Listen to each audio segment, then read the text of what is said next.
We are very proud to introduce our keynote speaker for today. He is a former Philippine senator, and in his time in the Senate, he chaired the committees on finance and youth. He also served as representative of the Lone District of Aurora in the House of Representatives for 9 years and is now the Education Secretary. He will talk about his vision for addressing challenges to the basic education system. Ladies and gentlemen, please give a hand for the Department of Education Secretary, Sonny Angara.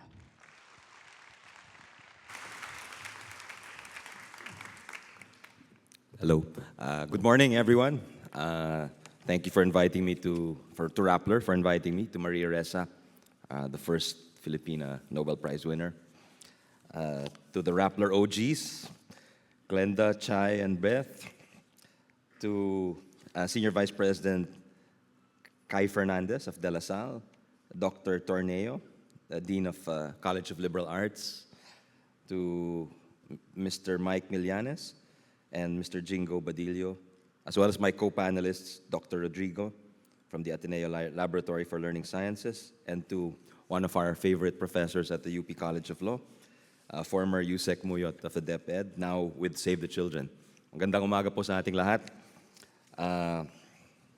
We often hear that the Department of Education is the largest government office.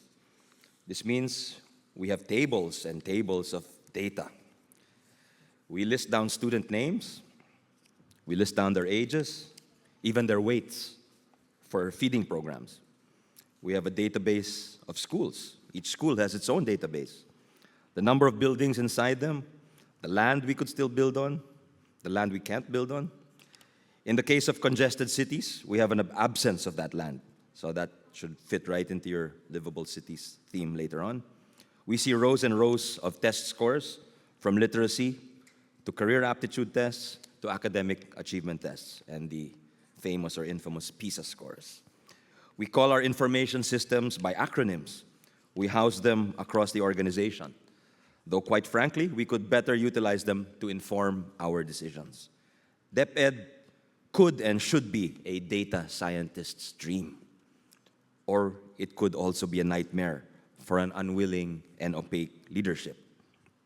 Assuming we collect data correctly, these numbers could lead us and could be linked together.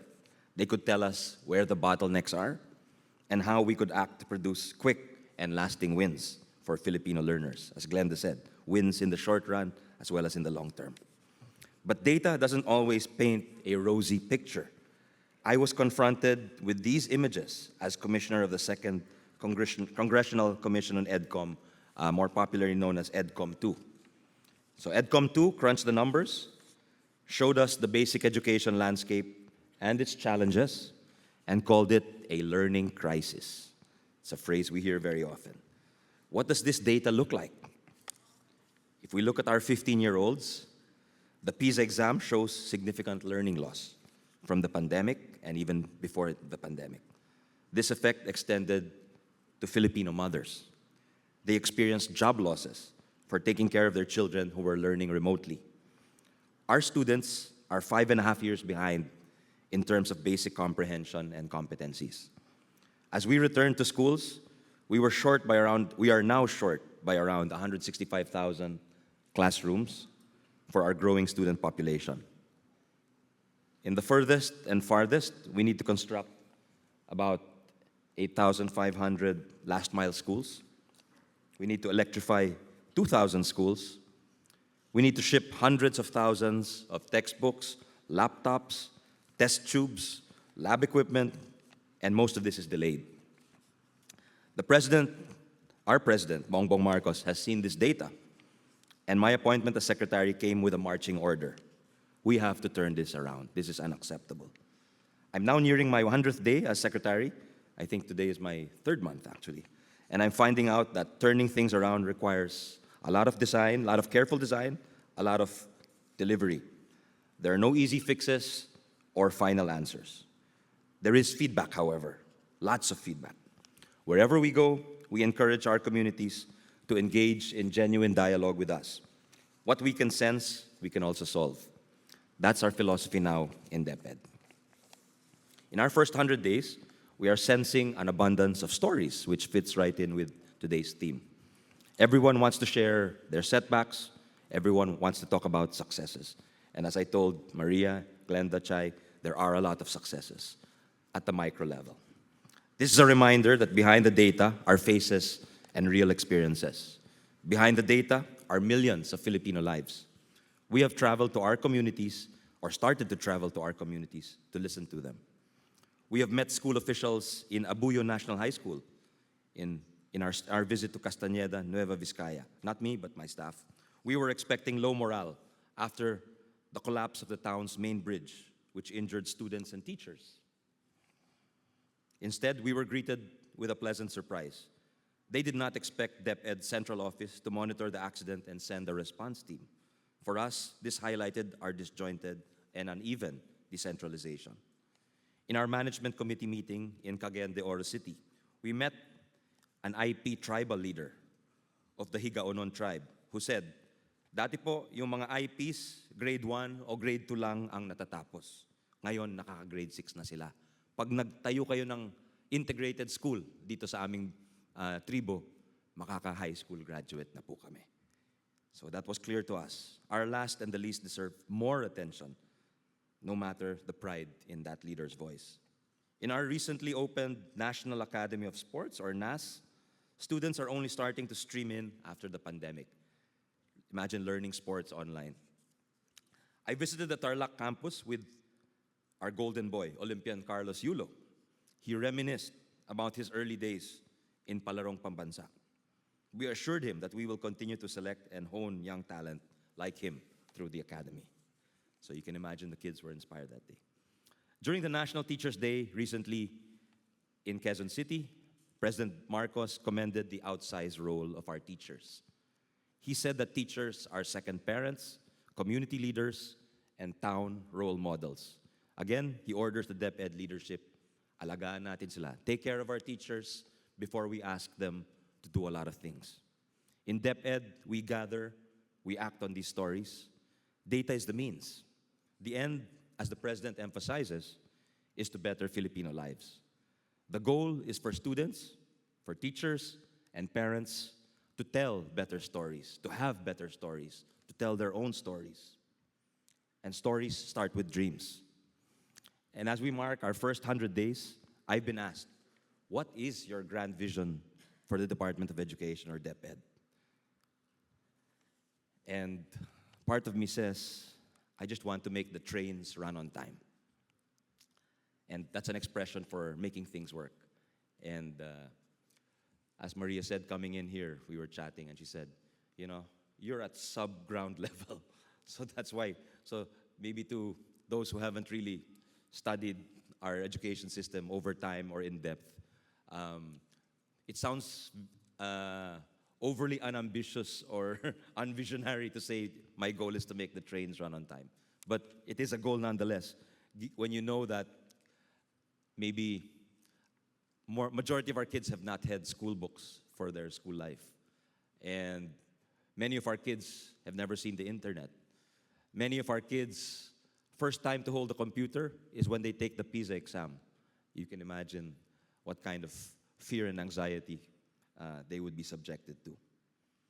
The poet said that our grasp should exceed our reach. So maybe a few more days or a few more months into the job, we will come before you and say we have bigger dreams. But partly it's also pragmatism. I know we only have a few years in our role. We've built a good team, and we can only do so much with that time. 2 decades in the legislature and elective politics have also given me perspective. I've seen the lengths and the limits of what our agencies can do.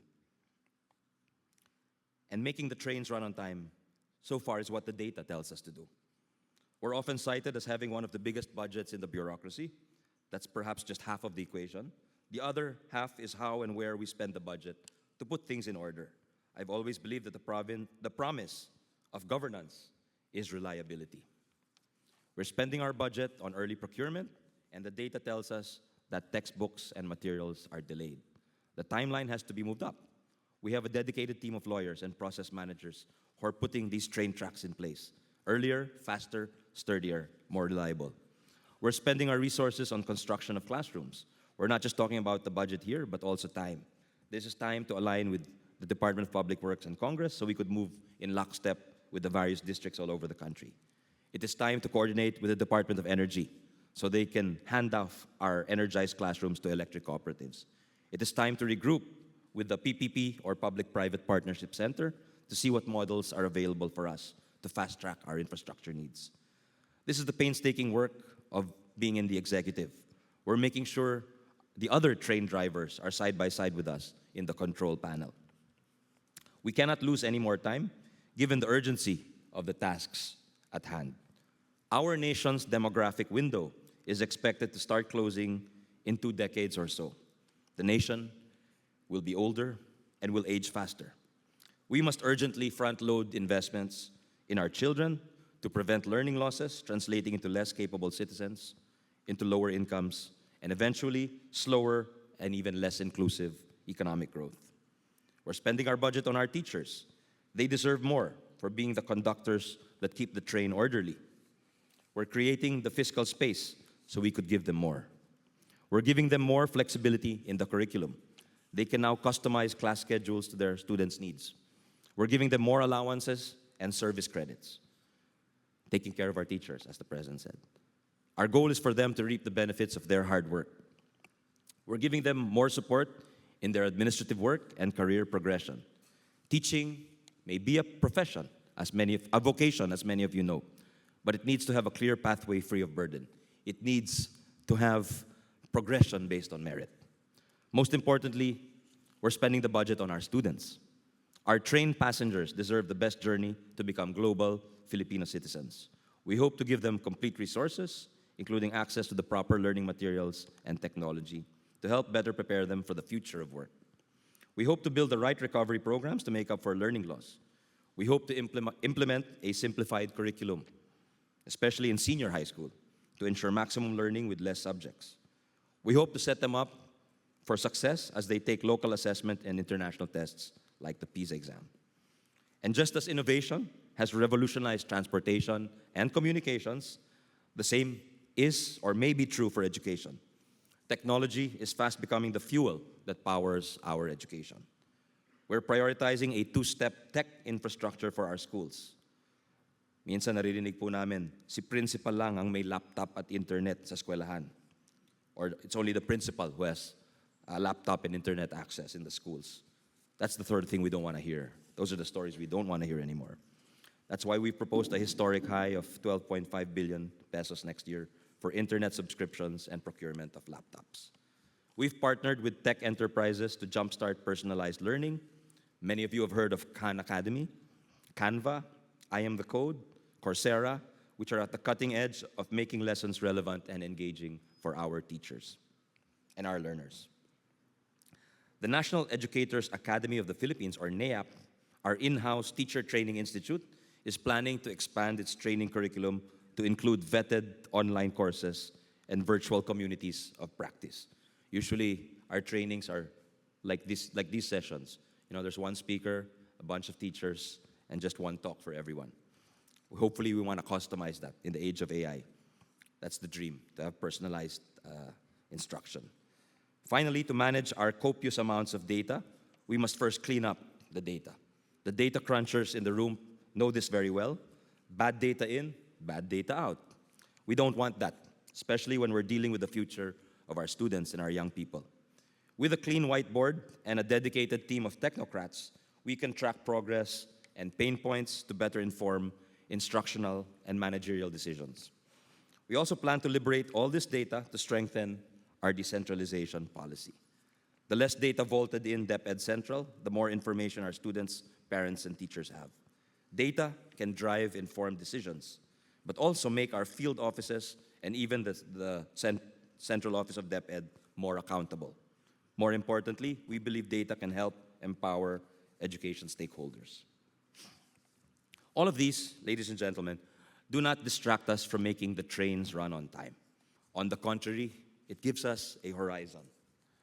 We can still look at the destination knowing that we have the future, our students' future, in mind. 3 months into the job, we're sober enough to admit that we are still navigating this vast landscape of DepEd. 1.05 million employees, 860,000 teachers, 24 million students, 45,000 schools. A lot of numbers, a lot of stories, a lot of data. But what I can assure you is this: stories give us purpose, and technology is our fuel. Data and evidence serve as our compass. The President's mandate is for us to chart a new course for Philippine education. Making the trains run on time would be a new course for Philippine education. Having complete sets of books and modern technology for our learners and our teachers would be a new course for Philippine education. A bagong Pilipinas. Where those of us, or as a former president once famously said, that those who have less in life must have more in law. Well, we can turn that on its head and say that those who have less in life must have more by way of education. Because every Filipino student deserves to realize their fullest potential. Maraming salamat po for listening, and I'm looking forward to being in the panel. Thank you very much.